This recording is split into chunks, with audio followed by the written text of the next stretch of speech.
Let me tell you a story about one girl that tried to change her world. She relied on people, she trusted and loved them, and when she didn't like the way things were, she found solutions. But when the time came to warn everyone of an impending doom, too few listened. And when they realized that she was right, it was already too late. Her whole species was wiped out because of their own ignorance. Year 2299 of the Common Era. Planet Genmore. A planet with many different countries that managed to find prosperity in spite of frequent warfare. In a noble family of mages named Xia were born two girls, who studied from their earliest years, learning the ways of the magic. One of those girls was named Nomi and the other Anne. Their parents worked hard to earn their place and wealth in the country, called Lecrolia. Both of them were mages, capable of using two elements, air and fire. But their daughters couldn't inherit their parents' statuses without them finishing the first stage of Mage Academy. So if they wanted to live in prosperity as well, they needed to study until they each earned the status of noble by themselves. And they indeed tried their best by learning different subjects, like world history, economics, chemistry, and most importantly, theoretical magic and practical magic of air.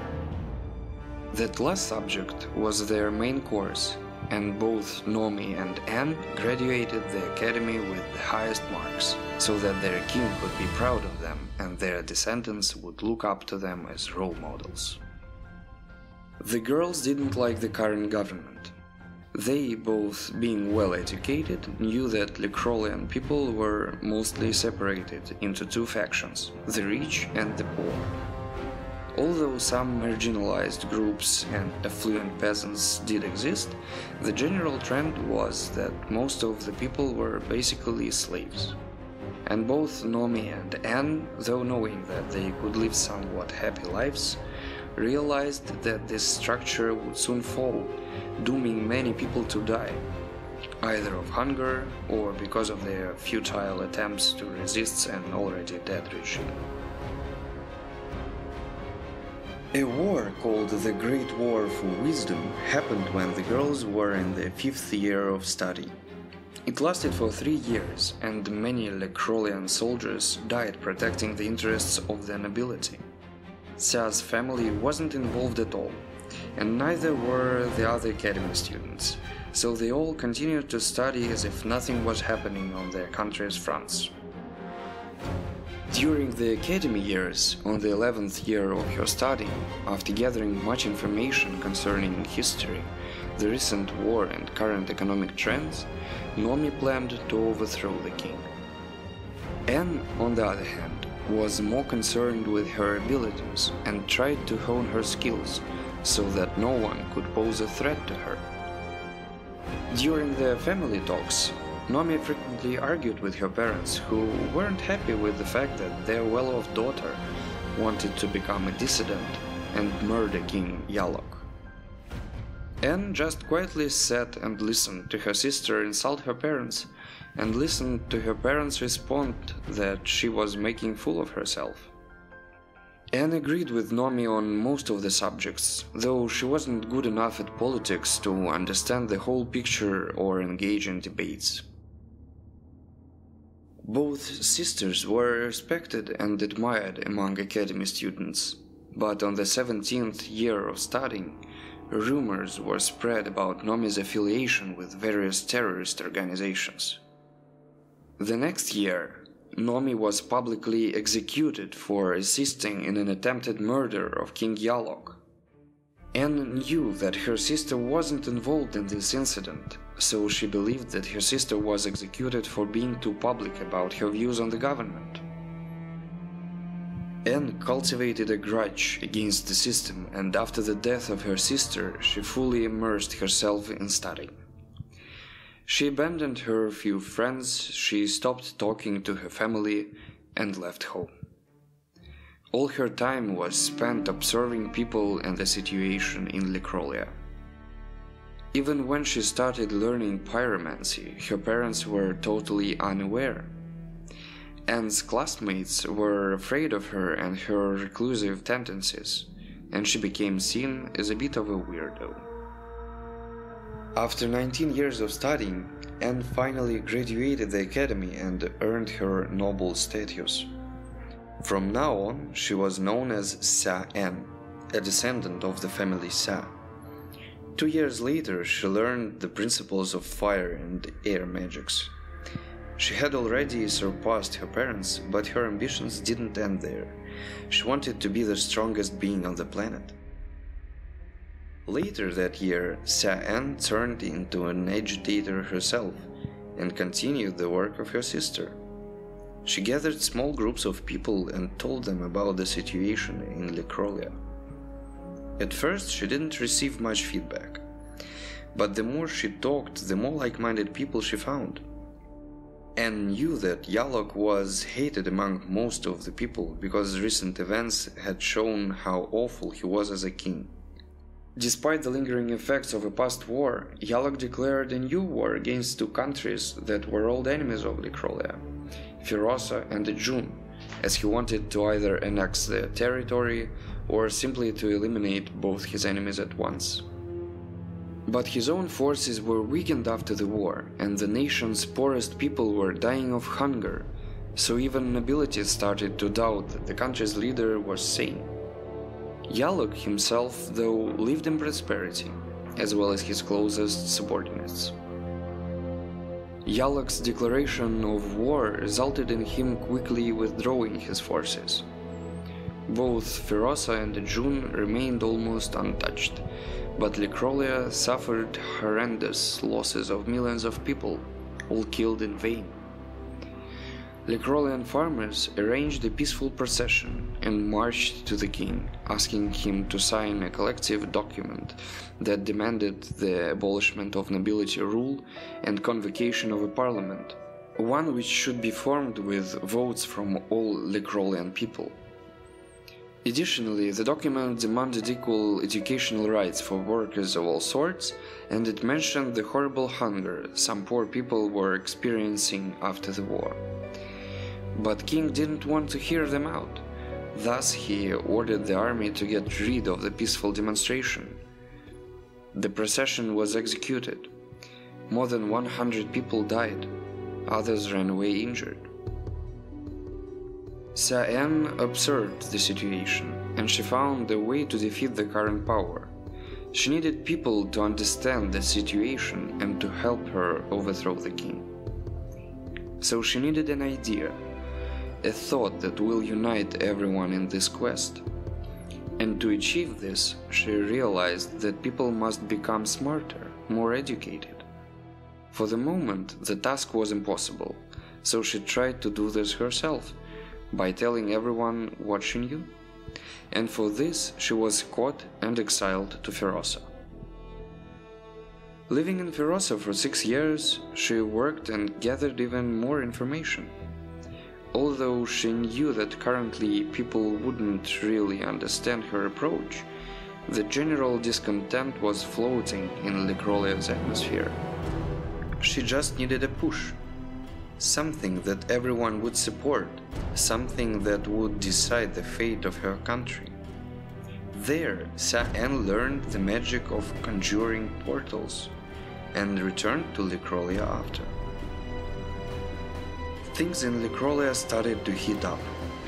King Yalok was overthrown by a temporary council of high mages, who created a system that only widened the gap between the rich and the poor. The council also enacted legislation banning the usage of magic on the streets for anyone apart from police or council members. Xia Anne joined the recently formed underground resistance party called the Green Hooks. Lycrolia started to prepare for war. The council spread propaganda claiming that war was the only thing that would support the nation. It said, "Defend Lycrolia. Our neighbors have taken so much from us and seek to take more. Will you stand idle, or will you join your brothers and sisters in the fight for freedom?" But that was a lie, and Xia Anne knew it. It's not that those countries defeated Lycrolia on purpose, it was King Yalok who sent soldiers to die. The council began recruiting many soldiers, teaching magic to even the weakest peasants. The country began to be devoured in its own hunger. Fatal sicknesses began to affect thousands of people. All opposing movements were deemed terroristic, and their members were considered enemies that should be killed on sight. After observing the situation, Xia Anne began planning a revolt. Her allies from the Green Hooks started leaving because she didn't listen to their ideas. She only cared about pushing her own agenda, and her harshness nearly killed the two now former members of the group. The ones that left withdrew their financing and promised not to give out the Green Hooks location to the council. But the few that remained formed a working opposition that may change the course of the history. A couple weeks later, a mage by the name of Xia Anne from a national workers' organization contacted the Green Hooks. He didn't approve of Xia Anne's methods before, but now he realized that cooperation was the only way forward. Xia Anne was a mage of rare talent. He was an assimilator.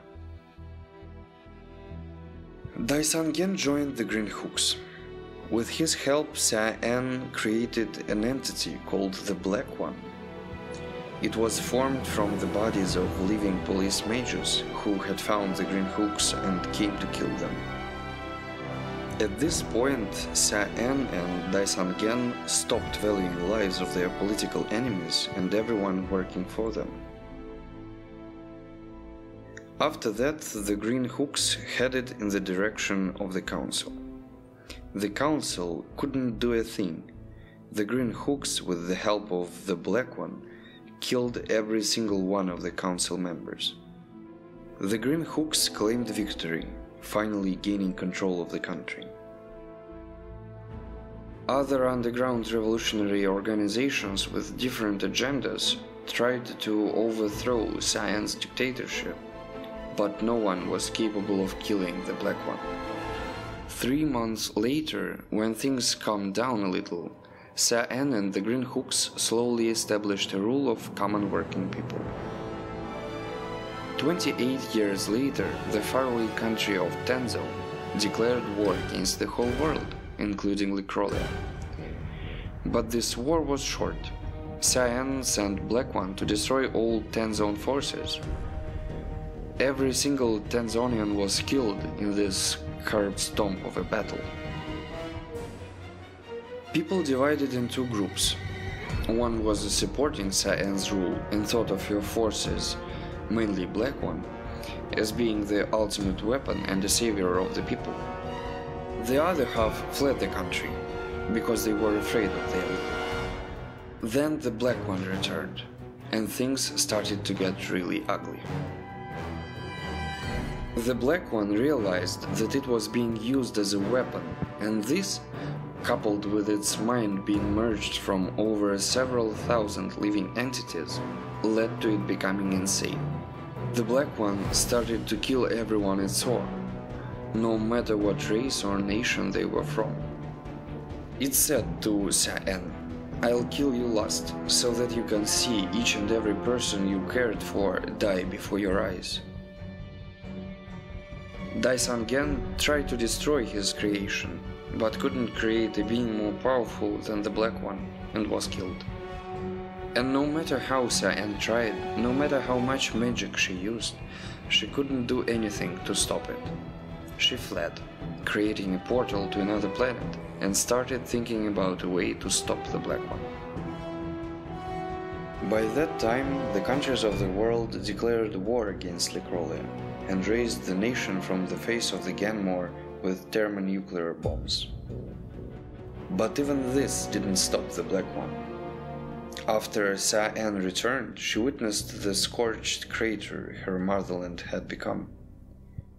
The other neighboring countries were filled with corpses, Their streets were painted with blood. With nothing but good intentions, Xia Anne's hands created an apocalypse. She waited. For 2 days, Xia Anne was preparing a trap, one strong enough to finish the Black One once and for all. Then it finally appeared. Hello, my dear friends. You treated me like shit. I was a tool for you. Now it's time for you to die.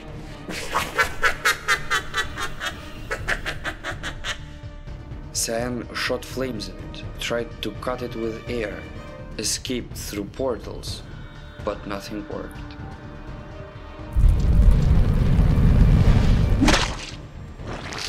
Useless! Useless! I'm your ultimate creation. Nothing will stop me. Come on, then. The Black One tried to kill Xia Anne for good, but overextended its attack. The trap was sprung. Xia Anne, in advance, created a little over 1,000 portals in the same place and hid them behind the wall. The Black One fell, and its whole body was cut into 1,000 pieces, scattering them throughout the entire universe, through many galaxies, star systems, and planets. Black One couldn't glue itself back together, and Xia Anne stood alone as the victor. Xia Anne began her search for a new planet to call home. Her goal was to find a sapient race that she could rule over, one that she could educate and enlighten. Xia Anne didn't care who or what the race was. If they were receptive to her ideas, she could call them her kin. Her loss was unspeakable, but she needed to move on. Black One was destroyed, and she was one of very few surviving Genmorians. The other survivors probably wouldn't tolerate her, an unwilling genocide instigator who created a weapon too powerful to be used. But Xia Anne still hopes that she will be able to help others in their life journeys. Guilt now overwhelms Xia Anne. She doesn't seek redemption for her actions, but she tries to get as close to it as she can. Or maybe she just needs friends for once in her life. She is a girl rejected by fate, a girl that alienated her previous childhood friends for the sake of changing her country. Who knows what will happen next? One can only guess.